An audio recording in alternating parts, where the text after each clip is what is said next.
Père, de pouvoir rendre gloire à ton merveilleux nom, Seigneur.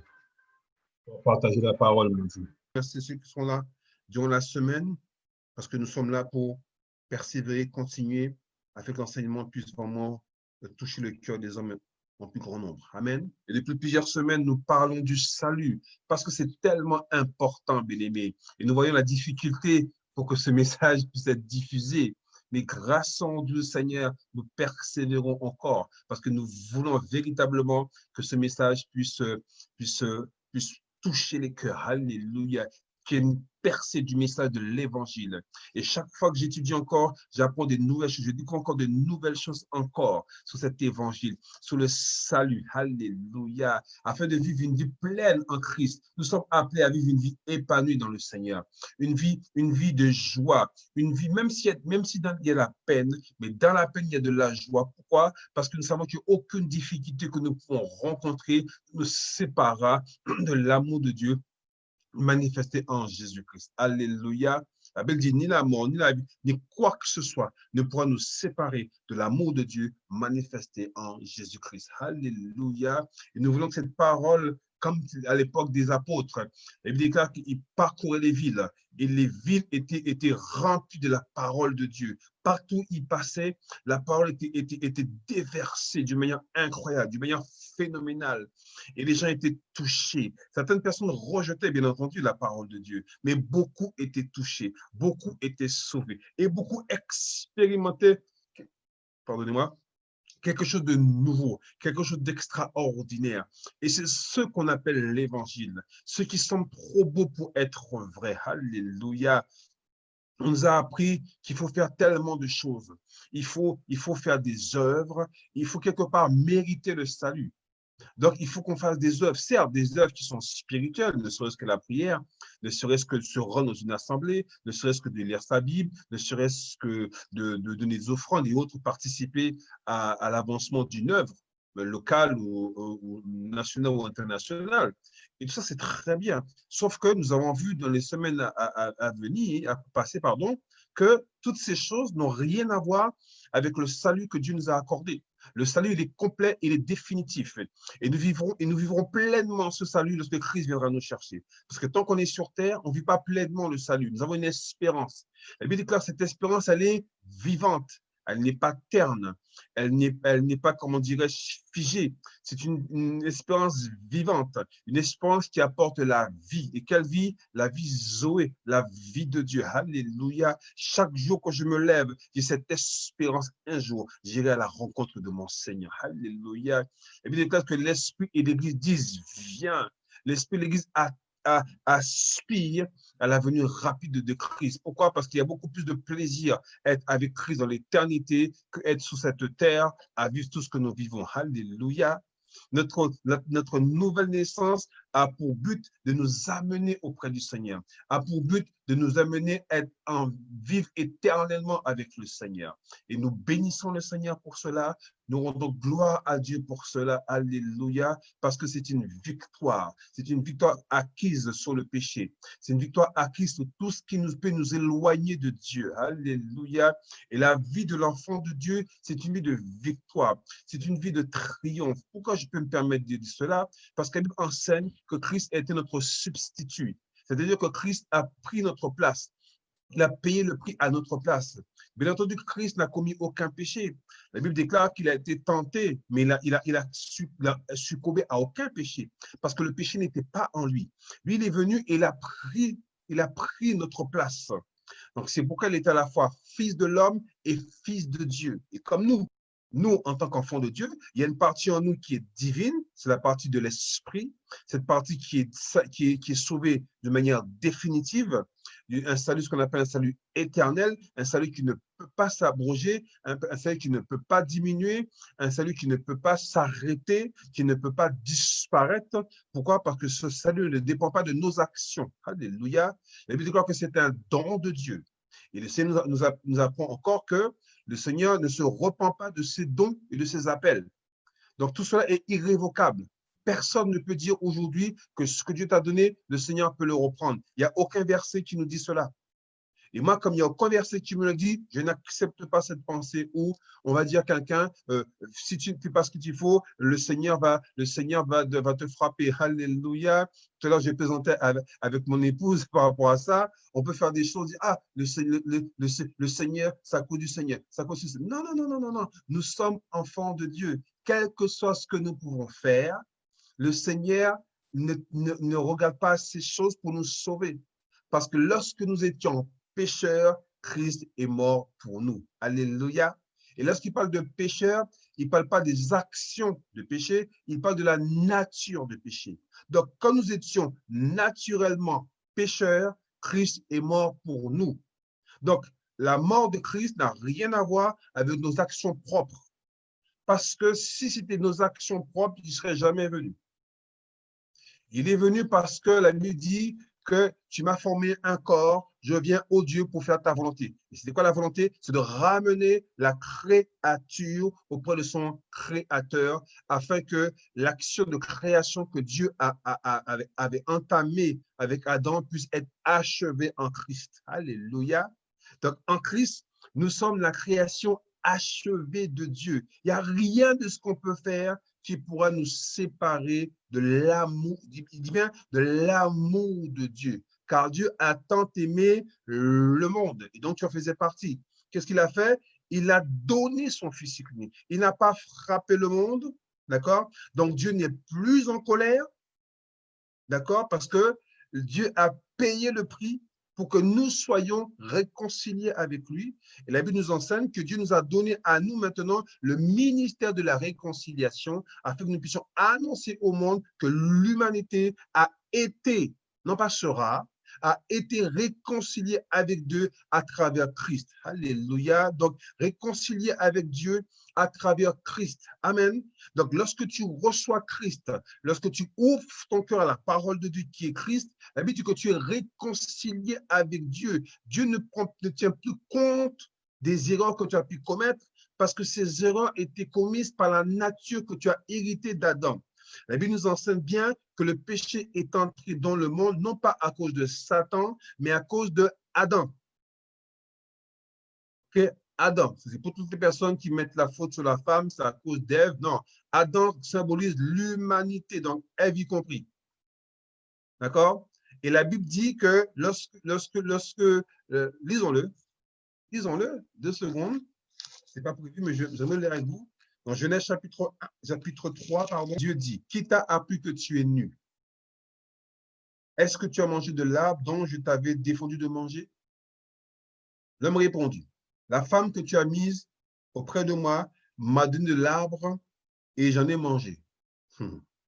D'ailleurs, Dieu dit à la femme, pourquoi as-tu fait cela? Elle répondit, mon mari n'a pas été si présent à mes côtés. C'est ça?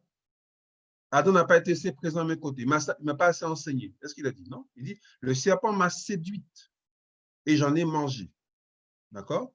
Mais comment elle a dit, c'est moi qui ai poussé mon mari ou Adam à faire les choses, non? Et c'est elle dit au serpent, pourquoi as-tu fait cela? Tu seras maudit entre tous les bétails et entre tous les animaux des champs. Tu marcheras sous ton ventre et tu en mangeras de la poussière. Tous les jours de ta vie.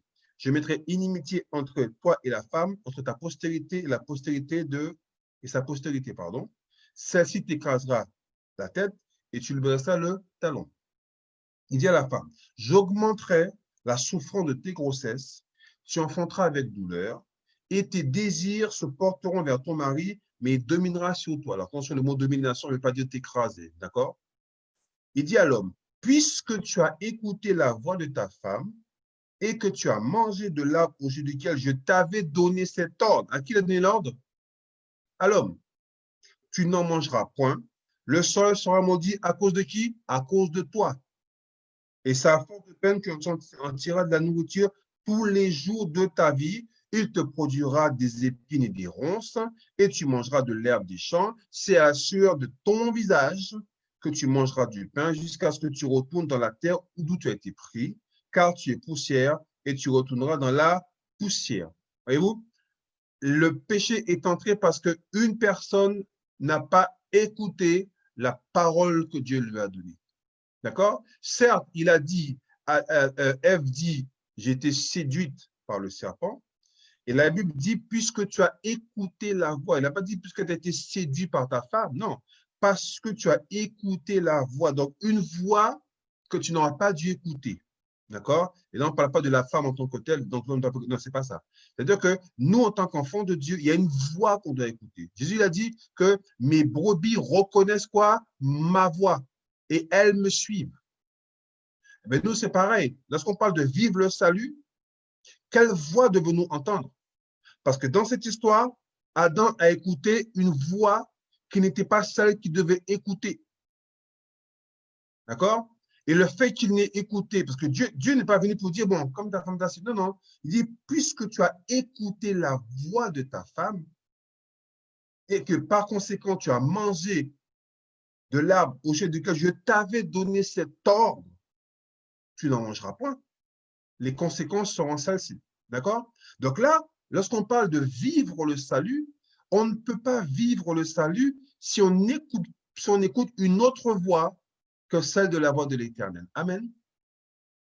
Si tu n'écoutes pas la voix de Dieu, tu ne peux pas vivre pleinement ton salut. Nous regardons dans Jean chapitre 16. Ce n'est pas prévu, mais j'ai ça à cœur, donc j'en profite pour en partager avec vous. Dans Jean chapitre 16, il est dit, à partir du verset 12, il dit, j'ai encore beaucoup de choses à vous dire, mais vous ne pouvez pas les porter maintenant. Quand le consolateur sera venu, l'esprit de vérité, dont le mot consolateur, c'est à la fois un avocat, un conseiller, une personne qui sera auprès de nous. D'accord? Il dit, quand le consolateur sera venu, l'esprit de vérité, il vous conduira dans toute la vérité, car il ne parlera pas. Comment il nous conduit? Parce qu'il nous parle. Coucou. Comment il nous conduit? Parce qu'il nous dit des choses. Il y a des choses que nous devons entendre. Et ces choses doivent nous conduire. Il dit, car il ne parlera pas. Donc, le Saint-Esprit est venu pour nous parler. Parce que Christ n'est plus sur terre, le Père non plus. C'est le Saint-Esprit qui est présent. Et on a vu tout à l'heure que Adam, donc l'humanité, a écouté une autre voix que celle de Dieu. Et les conséquences ont été graves. Il dit maintenant, Jésus dit, je m'en vais, mais je vais vous envoyer un autre consolateur, allos parakletos, un consolateur de même nature que moi. Et lui, qu'est-ce qu'il va faire? Il va vous parler. Sous-entendu, à travers le Saint-Esprit, je vais vous parler. Il va vous parler quoi? De la vérité, parce qu'il dit que c'est l'esprit de vérité. Car il ne parlera pas de lui-même, mais il dira tout ce qu'il aura entendu. Donc, le Saint-Esprit entend des choses et nous transmet ces choses. Il dit maintenant, et vous annoncerez les choses à venir. Comment on annonce les choses? Par la parole. Donc, Adam a écouté une voix qui l'a emmené loin de Dieu. Nous, maintenant que nous sommes nés de nouveau, nous, maintenant que nous avons reçu l'Esprit de Dieu en nous, nous devons nous habituer à écouter la voix de Dieu qui est en nous. Amen. C'est pas extraordinaire, ça? Aujourd'hui, tu dois savoir que le Saint-Esprit qui est en toi, celui qui a amené le salut à se manifester dans ta vie, il veut te dire des choses. Il veut t'annoncer des choses. Alléluia. Il veut te parler. Et de quoi il va te parler? De ce qu'il aura entendu. Sous-entendu, ce qu'il a entendu du Père et du Fils. D'accord? Donc, il entend des choses et il nous transmet ces choses. Et ces choses, c'est quoi il dit? Il va me annoncer des choses à venir. Qu'est-ce qu'il fait? Parce qu'il prendra de ce qui est à moi et vous l'annoncera. Bien-aimé, si tu reçois une révélation, quelle que soit, qui n'élève pas le nom de Jésus, ça ne vient pas du Saint-Esprit. Donc, ça ne vient pas de Dieu. Le rôle du Saint-Esprit en nous, c'est de nous conduire dans toute la vérité en faisant quoi? En glorifiant Jésus qui est la vérité. Donc, si tu veux vivre le salut, c'est l'introduction du message d'aujourd'hui, pour vivre le salut, il faut écouter. Il faut écouter quoi? Ou qui? Il faut écouter la voix de Dieu. Comment peut-on écouter la voix de Dieu aujourd'hui? À travers le Saint-Esprit. Et où est le Saint-Esprit? Il est dans ton esprit. Et la Bible dit que tu as fait un seul et même esprit avec lui. Donc, le Saint-Esprit avec toi, vous faites un. Donc, j'ai une bonne nouvelle pour toi aujourd'hui. Tu as des choses à recevoir. Coucou. Il y a des choses que tu dois recevoir. Mais je te le dis parce que c'était vraiment pas prévu. J'avais prévu autre chose à dire. Mais là, je sens dans mon cœur que je dois te le dire, donc je le dis. Il y a des choses que tu dois recevoir. Si tu veux vivre pleinement le salut, il est acté. Le salut, il est définitif. Le salut est éternel. De quel salut nous parlons? Le salut de l'esprit. Le jour où tu es sauvé pour l'éternité au niveau de ton esprit. Mais on a vu les semaines précédentes qu'il y a 3 niveaux de salut. Le salut de l'âme, le salut de l'esprit, pardon, qu'on appelle l'élection et la justification. Donc, aux yeux de Dieu, tu es juste. C'est comme si tu n'as jamais péché. Comment on appelle ça, ton casier judiciaire, il est vierge. Aucune faute dessus. Tout ce que tu as fait auparavant, ça n'existe plus. Écoute bien ce que je te dis, bien-aimé. Tout ce que tu as fait avant n'existe plus pour le Seigneur. Ça n'existe plus pour Dieu. Le jour où tu es venu à Christ, ça n'existe plus ton passé. Et on a vu la semaine dernière, c'est pour la liberté que Christ nous a affranchis. On a vu qu'on peut très bien être affranchi et ne pas être libre. L'esclave qui n'a pas reçu l'information qu'il a été affranchi, continue à vivre comme un esclave. Pourtant, il a été affranchi. C'est acté, c'est une loi. Donc, tu peux très bien être affranchi du péché et vivre encore dans le péché. Non pas vivre comme un pécheur parce que tu n'es plus pécheur par nature, mais les péchés qui t'encombrent vont continuer à se manifester dans ta vie. Donc, aujourd'hui, retiens cette chose. La chose qui va t'aider, d'une part, à vivre pleinement le salut, c'est apprendre à écouter la voix du Saint-Esprit. On ne prie pas le Saint-Esprit, comme on a appris auparavant dans une religion que nous connaissions. Prière adressée au Saint-Esprit. Non, non, non, non. On prie le Père au nom de Jésus sous l'inspiration du Saint-Esprit. Donc, les 3 sont liés. D'accord? Donc, aujourd'hui, je vais mettre l'accent sur ça, mes amis. Pour vivre le salut, il faut apprendre à écouter.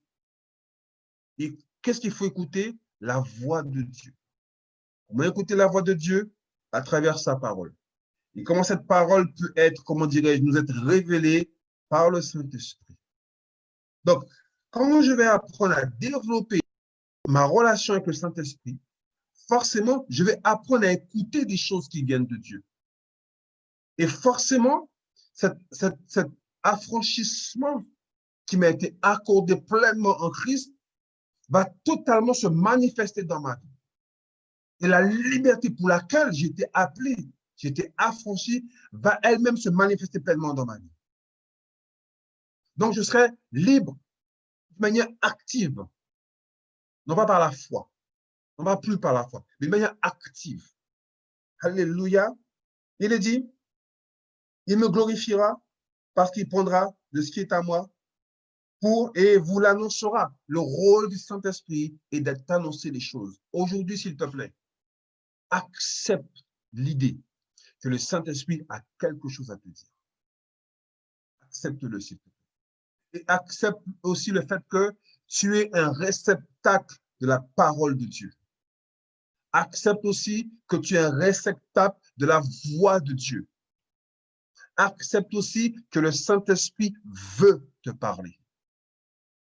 Donc, Dieu veut te parler. Le Père veut te parler, le Fils veut te parler, le Saint-Esprit veut te parler. Il y a quelque chose que tu dois recevoir. Il y a quelque chose que tu dois entendre. Et il y a quelque chose que tu dois accepter. Alléluia. Et je vous dis ça encore d'autant plus qu'en ce moment, je suis dans l'attente de certaines choses. Je suis dans l'attente de certaines réponses. Je suis dans l'attente de certaines directions. Je suis dans l'attente d'un faveur du Seigneur. Je suis dans cette attente, bien-aimé. S'il te plaît, accepte ce que Dieu a prévu pour ta vie, s'il te plaît. Ne te vois pas comme quelqu'un qui est faible. Ne te vois pas comme quelqu'un qui est inutile, comme quelqu'un qui ne réussira jamais. Non, bien-aimé, non, s'il te plaît. Regarde-toi comme Christ te voit, comme Dieu te voit, s'il te plaît. Il y a des choses que Dieu veut te dire. Il y a des choses que tu dois entendre. Il y a des choses que tu dois accepter. Je parle à quelqu'un ce soir, s'il te plaît. Il y a quelqu'un qui doit entendre ces choses dans les prochains jours, s'il te plaît. Accepte la pensée de Dieu. Accepte le cœur de Dieu. Je ne sais pas qui tu es, mais c'est tellement fort en moi, bien-aimé. C'est tellement fort en moi ce que je suis en train de vous dire là. Il y a quelque chose que Dieu veut faire, s'il te plaît. Il y a quelque chose que Dieu est en train de préparer dans ta vie, s'il te plaît. Dieu veut, s'il te plaît. Dieu veut que tu vives pleinement le salut qu'il a prévu pour toi. Dieu veut que tu vives pleinement sa liberté qu'il a prévue pour toi, bien-aimé. Dieu veut agir dans ta vie d'une manière particulière. Dieu veut d'une manière précise faire quelque chose dans ta vie. Toi qui es là, toi qui écoutes ce que je te dis, s'il te plaît, il y a quelque chose que le Seigneur veut te dire. Il y a quelque chose que le Seigneur veut te dire. Alléluia, s'il te plaît, accepte cette parole parce qu'elle vient du cœur de Dieu dans le nom de Jésus. Alléluia. Comme disaient les prophètes, ainsi parle l'Éternel. Qu'il en soit fait selon ce que Dieu a décidé. Et qu'il en soit fait selon ta foi, s'il te plaît. N'hésite pas à venir témoigner de ce que Dieu a fait à partir de ce jour. N'hésite pas à venir témoigner comment le Seigneur, à partir d'aujourd'hui, a ouvert ton cœur sur cette nouvelle. Toi qui es là, qui m'écoute, qui ne connais pas encore le Seigneur, le temps est venu pour toi d'ouvrir ton cœur à la parole de Dieu, s'il te plaît. Le temps est venu pour toi d'ouvrir ton cœur à la parole de Dieu, s'il te plaît. Il y a quelque chose que le Seigneur veut faire dans ta vie. Il y a quelque chose que Dieu a prévu de longue date dans ta vie, s'il te plaît. Et c'est aujourd'hui le temps pour toi, s'il te plaît. N'endurcis pas ton cœur si tu entends cette parole. Alléluia. Bien-aimé, alléluia. Je ne sais pas, mais il y a quelque chose que Dieu veut faire. Il y a quelque chose que Dieu veut dire ce soir, s'il te plaît. Il y a quelque chose. Dieu est en train de transformer cette émission ce soir comme une émission prophétique. Alors, s'il te plaît, reçois la parole prophétique. Reçois la pensée prophétique, s'il te plaît. Alléluia. Reçois-la, accepte-la. C'est quelque chose de profond. C'est quelque chose d'écrit. C'est quelque chose d'arrêté avant la fondation du monde, s'il te plaît. Dieu a prévu quelque chose dans ta vie. Dieu veut faire quelque chose dans ta vie, s'il te plaît. Et il veut que tu le saches, s'il te plaît. Il veut que tu l'entendes. Il veut que tu l'acceptes. Alors, qui que tu sois, s'il te plaît, aujourd'hui ou dans les prochains jours, quand tu entendras ce message, ouvre ton cœur et accepte ce message et viens témoigner après de ce que Dieu a fait dans ta vie, s'il te plaît. Alléluia. Je t'en parle avec assurance et confiance au nom de Jésus. Il dit, verset 15, tout ce que le Père a est à moi. C'est pourquoi je dis qu'il prend de ce qui est à moi et vous annoncera. Donc Jésus va le Saint-Esprit va vous annoncer ce qui est à Jésus et Jésus dit que ce qu'il a appartient au Père. Donc le Saint-Esprit veut te révéler ce que le Père a prévu pour ta vie. Alléluia. Est-ce que vous comprenez ça, bien-aimé? Il y a quelque chose que le Seigneur veut que tu entendes. Alors, sois disponible. Accepte cette pensée, s'il te plaît. Accepte ce que Dieu a pour toi. Accepte ce que Dieu a à te dire, s'il te plaît. Je ne sais pas à qui Dieu veut s'adresser, mais je te dis, il y a quelqu'un qui a besoin de recevoir ces choses. J'espère que tu es là. Si tu n'es pas là ce soir, sois là dans les prochains jours et viens témoigner de ce que Dieu a fait dans ta vie, de ce que Dieu a ouvert pour toi, une nouvelle perspective. Il y a quelque chose de nouveau que le Seigneur veut faire dans ta vie. Alléluia. Le Seigneur veut que chacun de ses enfants expérimente pleinement la vérité que lui-même est, c'est-à-dire Christ. Il y a quelque chose que Dieu veut que tu expérimentes dans ta vie. Alléluia. Je ne sais pas, j'ai du mal à aller au-delà parce que ça revient sans cesse dans mon esprit. C'est comme ça, bien-aimé. Il y a quelque chose que Dieu veut faire. Et je bénis le Seigneur pour cela. Je bénis le Seigneur pour ce temps, dans le nom de Jésus. Père, je prie que dans le nom de Jésus, Seigneur, que cette parole, Seigneur, que tu as proclamée ce soir, ça accomplit dans la vie de la personne pour qui elle est destinée. Tu envoies ta parole, Seigneur mon Dieu, et ta parole guérit, ta parole délivre. Seigneur, la parole qui sort de ta bouche ne retourne pas à toi, sans accomplir ce pourquoi tu l'as envoyé. Seigneur, la personne, Seigneur mon Dieu, à qui tu t'es adressé ce soir, ou les personnes, mon Dieu, qu'elles puissent recevoir ces choses, mon Dieu, et cette parole puisse s'accomplir dans la vie, Père, dans le nom puissant de Jésus-Christ de Nazareth, Père, je t'en supplie. Amen. Merci, Seigneur. Alléluia. Merci, Père. Oh, alléluia. Alors, on a vu la dernière fois, bien-aimés, dans un premier temps, Dieu nous appelle à vivre une vie de sainteté. Parce que c'est le plan de Dieu pour notre vie. Alléluia. On a vu la dernière fois que nous étions affranchis et libres du péché. Alors, je vais reprendre avec vous certains versets qu'on a lus, s'il vous plaît. Dans Galates, chapitre 5, à partir du verset 1, enfin le verset 1, il est dit, c'est pour la liberté que Christ nous a affranchis. Demeurez donc fermes et ne vous laissez pas mettre de nouveau sous le joug de la servitude. Écoutez ça. Il dit, c'est pour la liberté que Christ nous a affranchis. C'est pour la liberté que Christ nous a affranchis. Nous sommes libres pour la liberté. Alléluia. Nous sommes affranchis, pour la liberté. Le but de ce que Christ a accompli, c'est que nous soyons libres. Que nous vivons pleinement cette liberté. Je ne veux plus voir les enfants de Dieu qui vivent sous le joug de qui que ce soit ou de quoi que ce soit. Je ne veux plus voir les enfants de Dieu qui n'expérimentent pas chaque jour dans leur vie la liberté. Cette liberté se manifeste dans la guérison, dans la restauration, dans l'épanouissement. Cette liberté se manifeste dans une explosion de révélation, une explosion de gloire.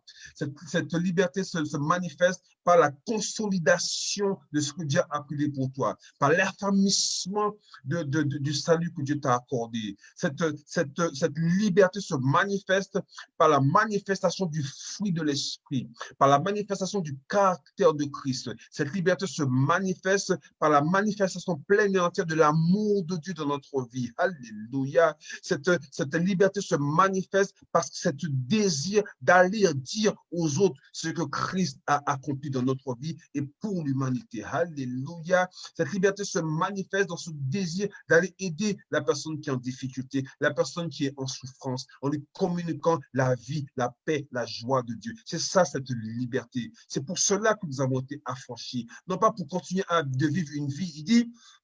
Il dit dans ce passage-là, c'est pour la liberté que Christ nous a affranchis. Et après, il dit, demeurez donc fermes. Donc, il y a la première partie, c'est Christ qui l'a accompli. Donc, c'est le salut définitif. Maintenant, il y a la deuxième partie, il dit, demeurez donc fermes. Et c'est là que toi, tu commences à œuvrer. C'est là que tu commences à travailler. Dieu te dit maintenant, toi, tu dois demeurer ferme. Rappelez-vous, lorsque Dieu a mis Adam dans le jardin d'Éden, qu'est-ce qu'il a dit à Adam? Il dit de cultiver et de garder, de préserver. Dieu t'a pas donné, Dieu ne donne pas quelque chose, comment dirais-je, il ne va pas te demander de garder quelque chose qu'il ne t'a pas donné. Il ne va pas te demander de préserver quelque chose qu'il ne t'a pas donné. Il ne va pas te dire d'aller de gloire en gloire alors qu'il ne t'a pas donné la gloire. Il ne va pas te dire d'aller de victoire en victoire alors que tu n'as pas reçu la victoire. Dieu ne te demande pas de faire quelque chose par toi-même et de garder cette chose. Dieu te donne quelque chose. Il te demande de le garder, de le préserver, de le tenir ferme. Alléluia. Tu n'es pas seul, bien-aimé. Tu n'es pas seul. Il te dit, demeurez donc ferme, affermi, adulte, mature, aspire à la maturité. Et ne vous laissez pas mettre de nouveau sous le joug de l'esclavage, de la servitude. Sous-entendu, tu as quelque chose à faire. Et sous-entendu, il n'y a aucun lien, il n'y a aucun esclavagisme qui existe ici-bas, qui a un pouvoir total et complet sur ta vie. Parce qu'il dit, ne vous laissez pas. Sous-entendu, vous pouvez. On a vu la dernière fois avec Caïn, et pourtant Caïn n'était pas né de nouveau. Mais Dieu a dit, le péché est tapis à ta porte, mais toi, domine sur lui. Pourquoi Caïn pouvait dominer? Parce que Dieu a dit quelque chose. Nous devons accepter la puissance et l'autorité de la parole de Dieu qui est Christ. Parce que Dieu dit quelque chose, il le dit. Si Dieu a dit que tu as été guéri par ses meurtrissures, tu dois vivre la guérison. Ça ne se discute pas. Il l'a dit, je le vis. Si Dieu a dit que tu dois vivre une pleine liberté en Christ, tu dois la vivre. Et comme j'aime dire, c'est écrit, c'est acté. Personne ne peut venir avec sa gomme magique et effacer cela pour dire que ce sont des mensonges. Ce ne sont pas des mensonges. Le père du mensonge, ce n'est pas Dieu. Alléluia. Ce que Dieu dit, c'est vrai. La vérité, c'est Christ. Alléluia. Si je suis enfant de Dieu, c'est à cause de Christ. Si Christ est la vérité et que Christ est en moi, où est la vérité? La vérité est en moi. Où ça en moi? Dans mon esprit. Maintenant, qu'est-ce que je dois faire? Il faut que je prenne cette vérité qui est dans mon esprit et que je l'amène dans mon âme, afin que mon âme puisse vivre aussi un plein salut, ce qu'on appelle la sanctification. Alléluia. Dans le verset 13, il est dit, frères, vous avez été appelés à la liberté. Seulement, ne faites pas de cette liberté un prétexte de vivre comment? Selon la chair. Waouh. Et lorsqu'on parle de la chair, on ne parle pas de ce corps, la membrane qui est là. On parle de ce système de pensée qui nous amène à être intéressés qu'aux choses de la terre. Parce que le corps, ça est attiré principalement par les choses terrestres. Et Dieu n'est pas dans les choses terrestres. Alléluia. On peut lire Romains 8, verset 2, s'il vous plaît. Attendez-vous à ce que dans les semaines prochaines, suivantes, on continue encore. Mais quel que soit le titre du message, l'important, c'est le contenu. Et le contenu, c'est que tu as été libéré, s'il te plaît. Bientôt, nous parlerons de l'œuvre du Saint-Esprit. Nous parlerons de comment vivre le Saint-Esprit. Nous parlerons du fruit de l'Esprit. Nous parlerons du caractère de Christ. Nous parlerons comment régner cette terre. Nous parlerons de tous ces sujets qui ont un rapport avec ce que Christ a accompli pour nous. Et pour comprendre que l'enfant de Dieu, il a déjà toutes ces choses en lui, dans son esprit. Le gros du travail consiste à faire passer ces choses dans ton âme. C'est là le gros du travail. Alléluia. Et vous pouvez compter sur moi, bien-aimés, pour vous aider à y parvenir. Moi, je ferai ce que le Seigneur mettra à cœur de faire, mais je le ferai. Amen. Romains 8, verset 2 nous dit quelque chose d'extraordinaire encore. Il dit en effet, la loi de l'esprit de vie en Jésus. Donc, il y a une loi.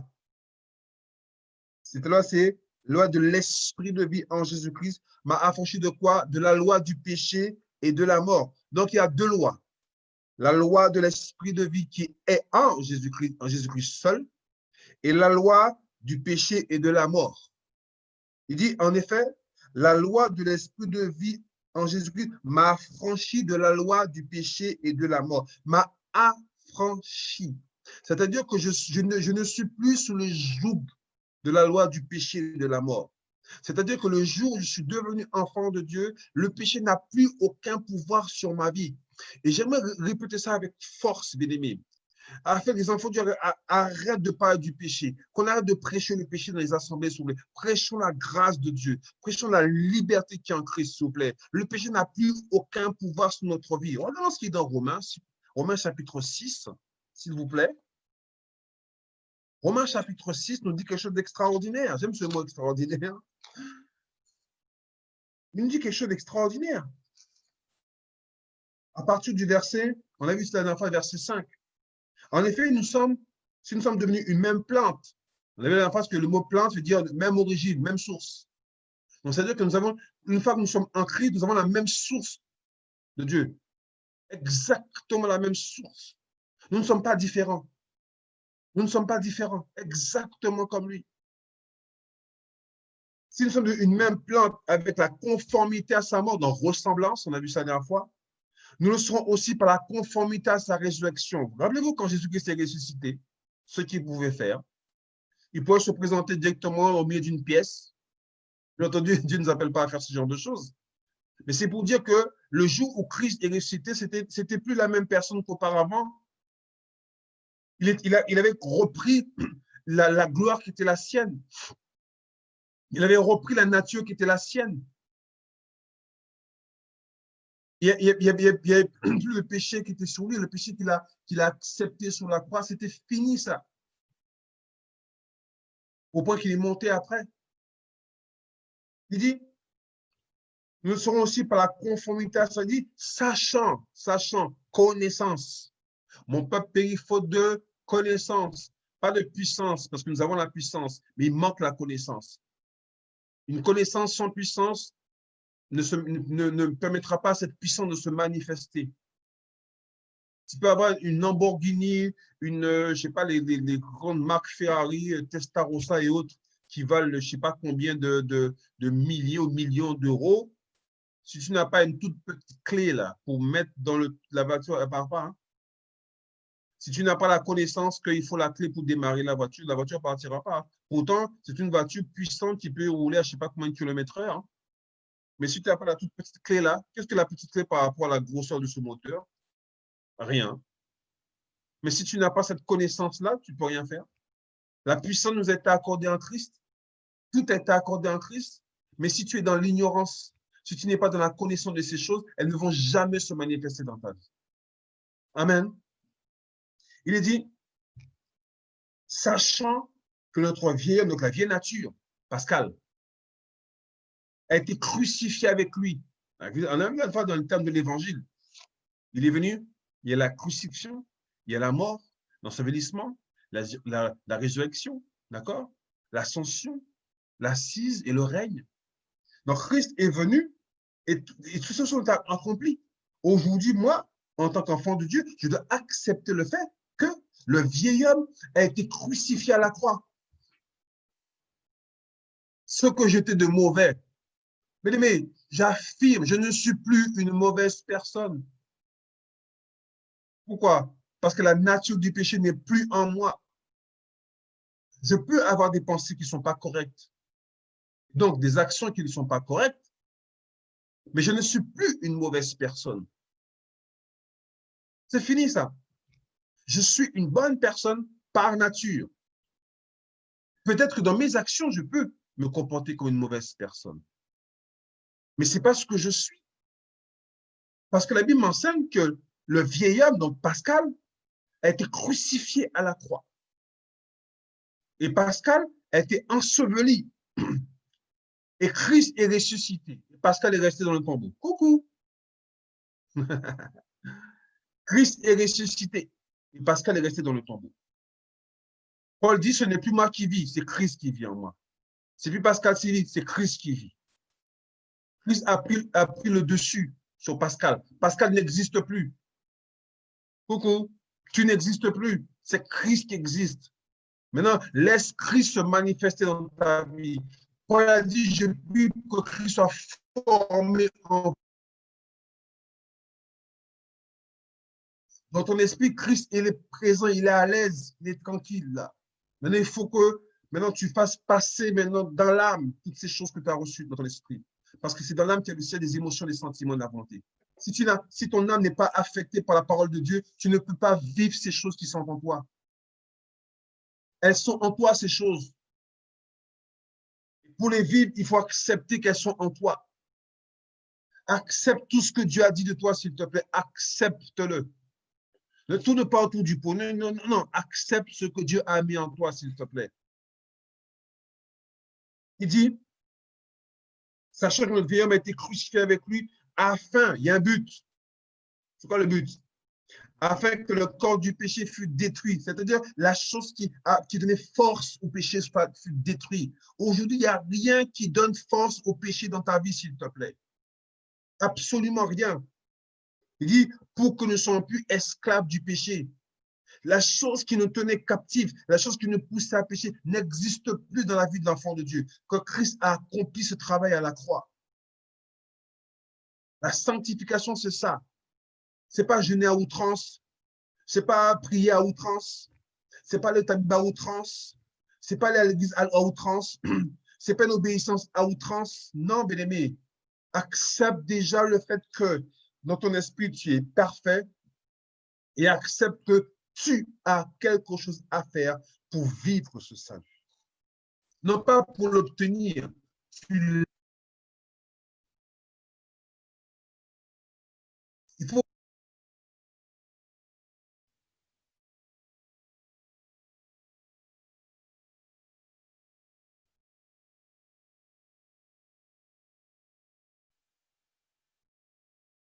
Ma famille et moi, nous avons vécu cette expérience lorsque nous sommes arrivés en métropole en 2014.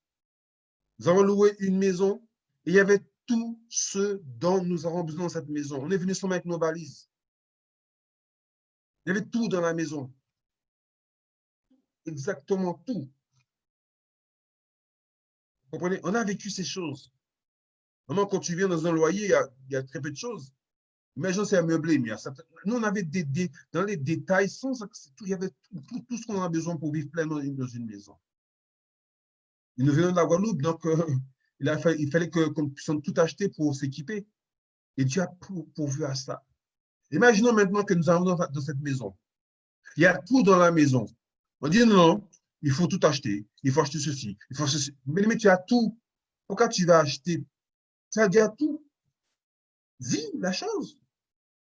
C'est comme si Christ a tout donné et toi, tu estimes que ce n'est pas suffisant. Donc, je veux apprendre autre chose ou je vais changer les choses. Mais non, Christ a tout donné.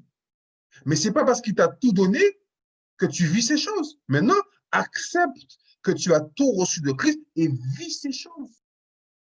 Accepte que le salut est définitif et vis maintenant ce salut. Et si tu acceptes cela, tu n'accepteras plus qu'on te dise, frère, si tu ne fais pas ça, Dieu est en colère contre toi. Bien aimé, je t'apprends une bonne nouvelle. Dieu n'est pas en colère contre toi. Alléluia. Peut-être que tu ne me crois pas. Peut-être que tu estimes que non, mais frère, tu sais, ça veut dire qu'en tant qu'on. C'est pas parce que Dieu, on peut faire ce qu'on veut. Non, non, non, non, non, non, non, non, non, non. Bien entendu, bien aimé, j'explique ça plusieurs fois. Le but, ce n'est pas de te dire de faire ce que tu veux. Si vraiment tu aimes le Seigneur, est-ce que réellement tu vas faire ce que tu veux? Alléluia. Oh, béni soit le Seigneur. Alléluia. La Bible dit, je cherche le passage. Oh, béni soit le nom Seigneur. J'ai du mal à trouver ce passage. Il dit que c'est notre cœur qui nous condamne. Le Seigneur ne nous condamne plus, c'est fini. Le jour où tu es venu à Christ, tu n'es plus sous la condamnation. Tu as été affranchi. Tu étais affranchi. Mais il dit maintenant, ne prends pas de cette liberté l'occasion de vivre dans la chair. Le jour où tu as reçu Christ, bien aimé, tu n'as pas reçu Christ pour faire ce que tu veux. Tu as reçu Christ parce que, alléluia, pour vivre la vie de Christ en toi. Alléluia, béni soit le nom du Seigneur. Je suis libéré en Christ. Christ m'a totalement affranchi. 1 Jean chapitre 3.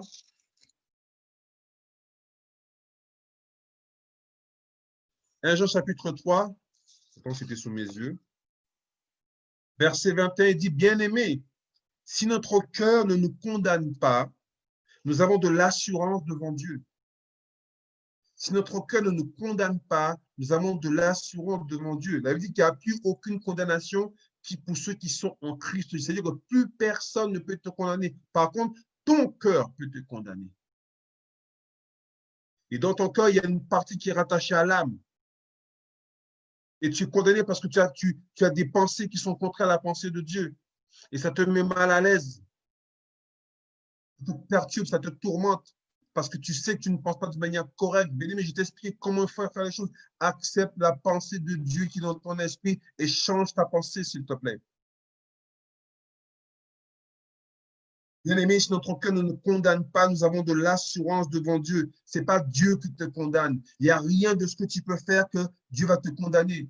Tu as été affranchi, tu as été libéré et il n'y a plus de condamnation pour ceux qui sont en Christ Jésus. Amen. Retiens ça. Tu veux vivre le salut? Je te dis que tu peux le faire et je dirais que tu dois le faire. Amen. Alléluia. Je prends mon temps, bien-aimé. Il y a tellement de choses à dire, mais il y a la Bible dit qu'on doit renverser les forteresses, on doit renverser les raisonnements. Parce que pendant tellement longtemps, on a accepté des choses pour dire que Dieu est en colère contre nous. On nous a appris que si tu ne fais pas ça, Dieu va te frapper. Non, non, non, non, non, non, non, non. Bien aimé, la seule chose qui te condamne, c'est toi-même. Pourquoi? Par ta désobéissance. Ce n'est pas Dieu qui te condamne. Parce que quand tu ne valais rien, quand tu étais pécheur, Christ est mort pour toi. Quand tu étais pécheur par nature, Christ est mort pour toi. Comment tu peux être plus pécheur que tu l'étais auparavant? Explique-moi ça un petit peu, s'il te plaît. Quand tu étais pécheur par nature, 100% de toi était mauvais. 100% de toi était éloigné de Dieu. Dieu t'a aimé. Ça veut dire qu'il t'a tant aimé. T'as tellement aimé qu'il a envoyé Christ pour toi. Et aujourd'hui, parce que tu aurais pensé d'une mauvaise manière, Dieu va te frapper, Dieu va écouter ta vie. Non, bien-aimé, c'est nos actions qui font que ce que Dieu a pris ne s'accomplit pas. C'est nos actions, ce sont nos pensées non renouvelées qui font qu'en fin de compte, on ne vit pas la vie que Dieu a prévue pour nous. Mais quant à Dieu, tout est prévu. Je suis venu afin que les brebis aient la vie et qu'elles soient dans l'abondance. C'est la volonté de Dieu. Que nous soyons dans l'abondance, que nous vivions l'abondance. Bien-aimé, je prie que tu prospères à tous égards, comme prospère l'état de ton âme. Alléluia. Prospère l'état de ton âme. C'est ton âme qui doit prospérer. D'accord? Souvent, on parle de prospérité, prospérité. Souvent, les gens s'arrêtent à la prospérité par rapport à l'argent. Regardez 3 Jean 1, verset 2 nous dit, bien-aimé, je souhaite que tu prospères à tous égards et sois en bonne santé comme prospère l'état de ton âme. C'est-à-dire que la prospérité que tu dois vivre sur cette terre dépend de l'état de ton âme. Et le mot prospère, ça sous-entend aussi le mot heureux. Tu veux vivre la joie du Seigneur sur cette terre, il n'y a pas de problème, Dieu a tout prévu. Mais pour cela, pour que tu vives ces choses, tu dois avoir une âme prospère. Alléluia. Merci Seigneur. Dieu veut ça. Dieu veut que nous soyons prospères à tous égards. C'est tellement important ça, bien-aimé. Ah, bien entendu, ce type de message est difficile à entendre parce que les gens préfèrent entendre un autre message, je sais pas, autre chose.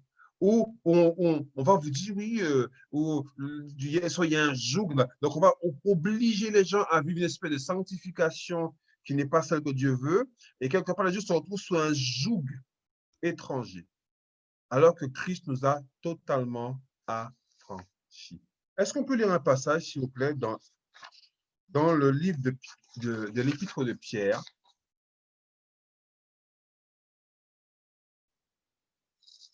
L'Épître de Pierre, chapitre 1.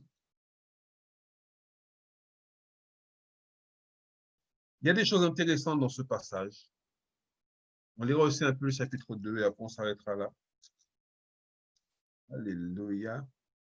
À partir du verset 3.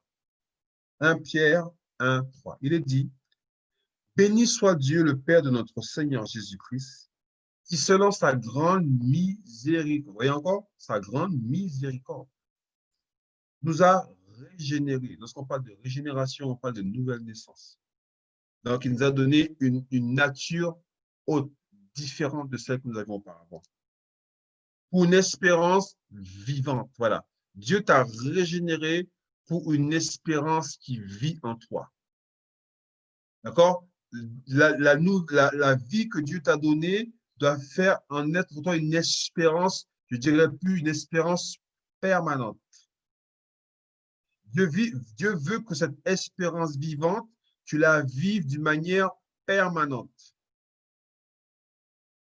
Et par la résurrection de Jésus-Christ d'entre les morts. Donc, quand Jésus-Christ est ressuscité d'entre les morts, Dieu l'a fait afin que toi et moi, nous ayons une espérance vivante.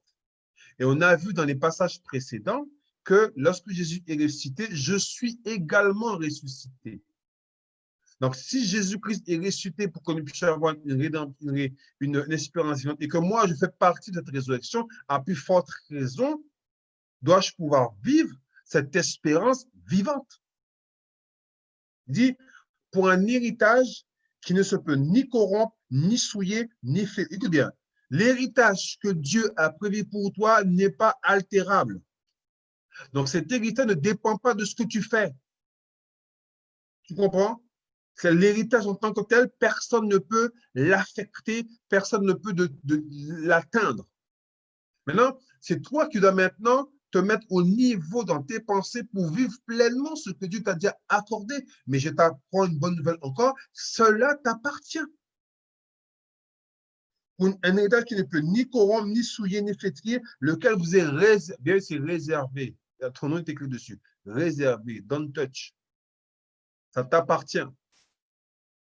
Et c'est où? C'est dans les cieux. Donc, c'est dans les cieux, ça s'entend que tout ce qui est terrestre ne peut pas l'affecter. C'est préservé, c'est gardé dans les cieux.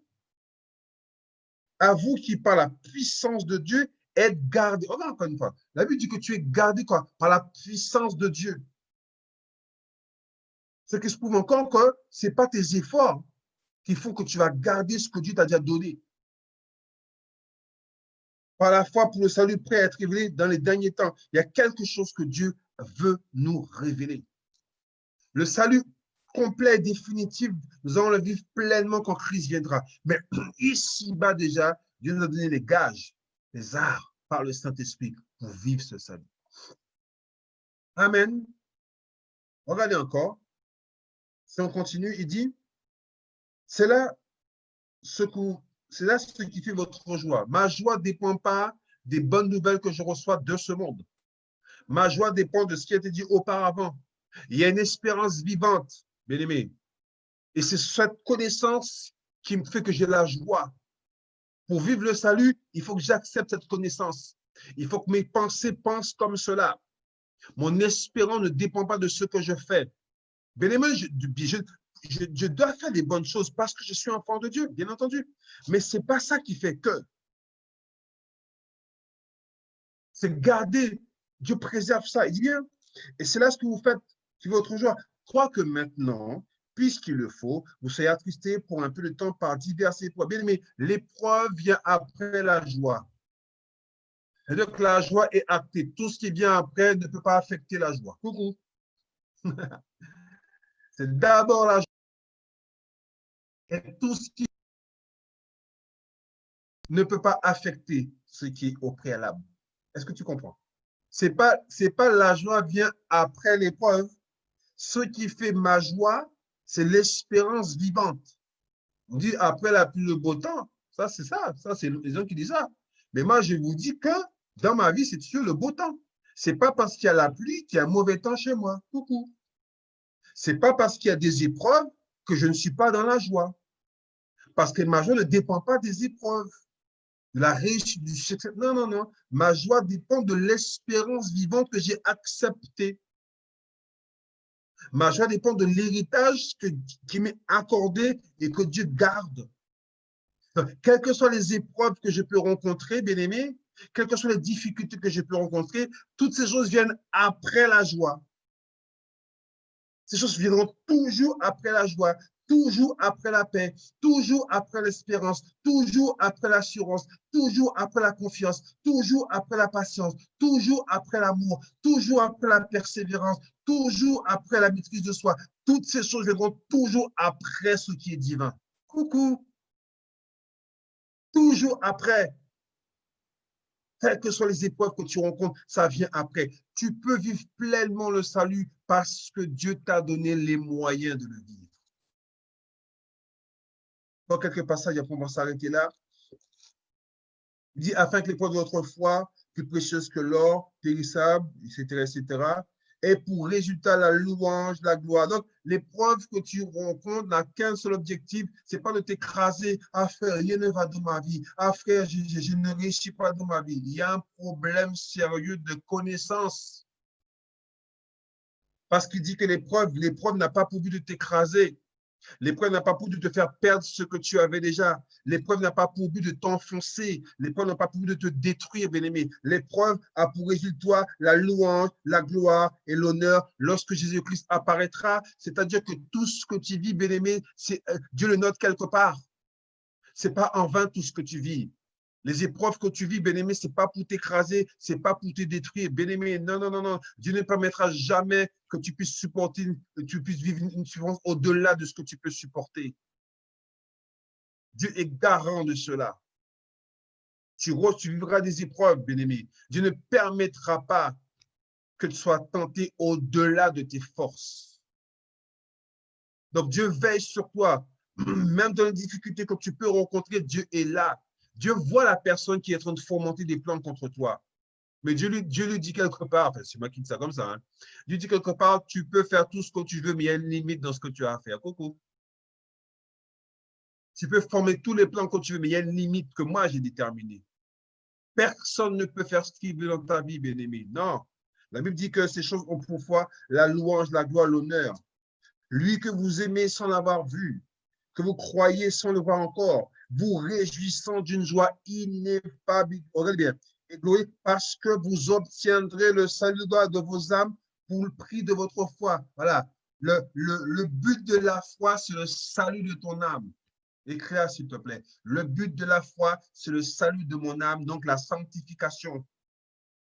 Vivre pleinement ce que Dieu a mis dans mon esprit. C'est ça. Je relis.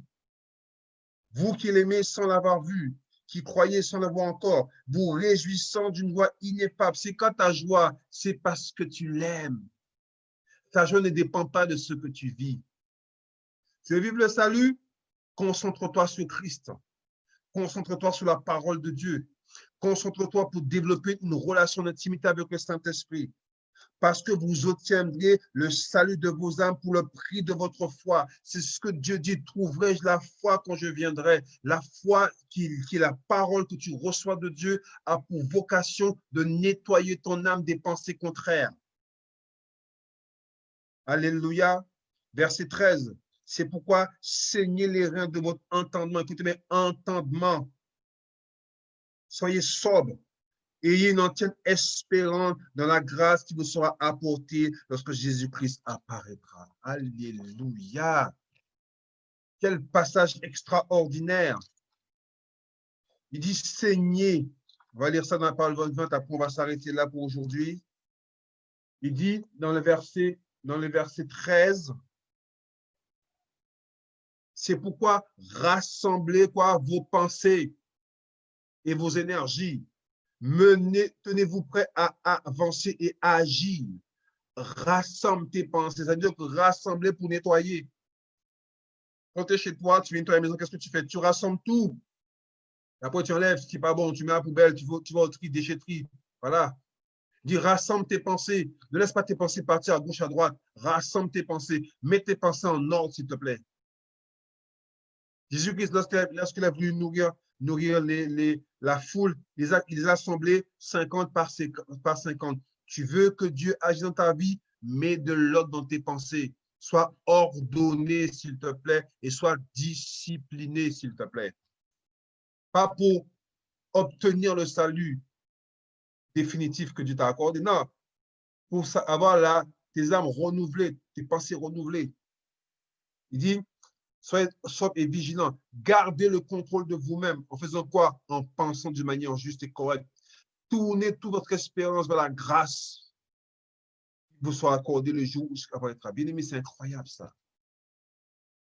Il dit qu'on doit obtenir le salut de notre âme. C'est-à-dire quoi? Renouveler mes pensées. Je dois vivre un salut plein et entier en pensant d'une manière juste. Ce soit par la grâce de Dieu. Il nous a parlé, il nous a dit certaines choses. Toi qui es là ce soir, il y a quelque chose que tu dois faire, quelque chose que tu dois apprendre, et quelque chose que tu dois accepter. Tu dois accepter, premièrement, d'écouter la voix de Dieu à travers le Saint-Esprit. Tu dois accepter ce que Dieu a mis en toi, dans ton esprit. Tu dois accepter que tu es libre, que tu es affranchi du péché et que la loi de l'esprit du péché de la mort n'a plus aucun pouvoir sur ta vie. Il dit que celui qui est mort est quitte du péché. Je suis mort en Christ. Le péché n'a plus aucun pouvoir sur moi. La semaine prochaine, par la grâce de Dieu, on va commencer à voir concrètement comment vivre pleinement ce salut. Dieu vous bénisse. Vivez pleinement la bénédiction de Dieu. Acceptez sa parole. On se retrouve avec plaisir samedi prochain. Excellente semaine. Réécoutez, apprenez et laissez le Saint-Esprit vous parler. Et venez témoigner par la suite de ce que Dieu a fait pour vous dans cette semaine. Soyez bénis.